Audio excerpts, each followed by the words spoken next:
প্রায় ২ দশক প্রবাসে ছিলেন আলমগীর ভূঁইয়া। কয়েক বছর আগে একেবারে দেশে ফিরে আসেন। একদিন ইউটিউবে কমলা চাষ দেখে উদ্বুদ্ধ হন। গ্রামে ৬৫% জমি ১৬ বছরের জন্য ইজারা নিয়ে শুরু করেন চাষ। যা দেখে নানা টিপ্পনি, ঠাট্টা ও কটু কথা বলতে থাকেন এলাকার মানুষ। এসবে দমে যাননি আলমগীর। ২.৫ বছরের মধ্যেই কমলা চাষে সাফল্য এনে সবাইকে তাক লাগিয়ে দেন। এখন ১৮৫টি গাছে আসে বিপুল কমলা। গাছ থেকে পেরে এখন বাগানেই কমলা বিক্রি করেন। মূলত শখ থেকে কমলার চারা লাগিয়েছেন বলে জানান আলমগীর। তিনি বলেন, চারা লাগানোর ১ বছরের মাথায় গাছে হালকা মুকুল আসে। ভালো ফলনের আশায় তা রাখেননি। স্যান্ডেলিনা সো, রূপচর্চায় আভিজাত্য। অন্য চাষিদের পরামর্শ অনুযায়ী ফেলে দেন। ২০২১ সালের মাঝামাঝি সময়ে গাছে কমলা আসতে শুরু করে।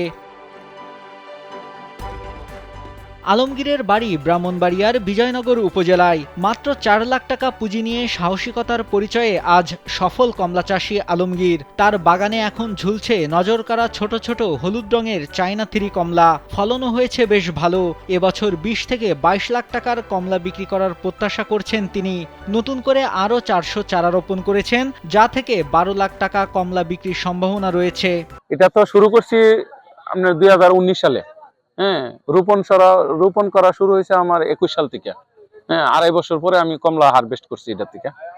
আর এই পর্যন্ত ৩ বার আমি কমলা হারভেস্ট করতেছি প্রতি বছর।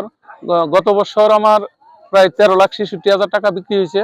আর এই বছর নভেম্বরের ৯ তারিখ থেকে এই পর্যন্ত প্রায় ১০-১১ লাখ টাকা আমি বিক্রি করছি। আরো মনে হয় ২-৫ লাখ টাকা বিক্রি হবে, আশা করা যায়। এদিকে এলাকার যুবকরা এসে তার পরামর্শ চায় কিভাবে কমলা বাগান করবে।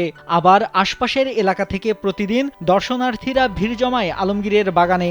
ঢাকা থেকে তো এখানে আমার ফুপির বাড়িতে বেড়াতে আসছিলাম। আসার পরে আমরা জানি যে এখানে একটা স্পট আছে, প্লেস।